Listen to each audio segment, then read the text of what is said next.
20 ឆ្នាំក្នុងគុកដោយដៃស្រីល្អគ្មានខ្នាយដេកកាយទាំងថ្មម៉ៅអស់ក៏ខជីវិតខោគេជាប់គុកត្រំបានមិនតូចចិត្តទេ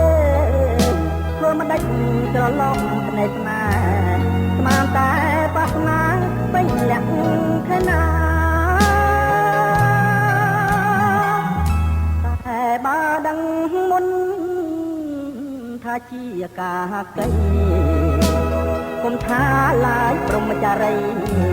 រោបៀងទាំងល្អីក៏មិនត្រូវការ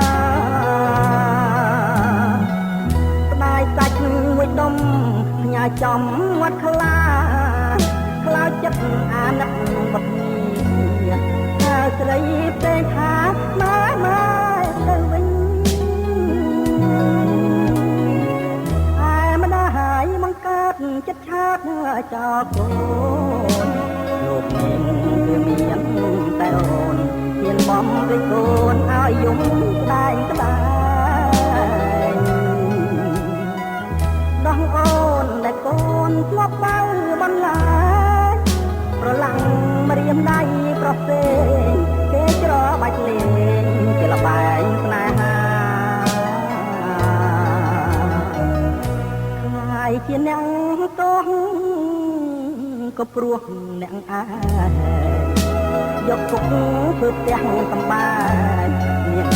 ទឹកក្រែងជីវិតខ្ញុំសោះនេះឬចិត្តស្រីអប្រិយទុរិយយគេឈ្មោះអុយរលួយងំកូនពេញក្រមុំចង់លក់ដូចសត្វ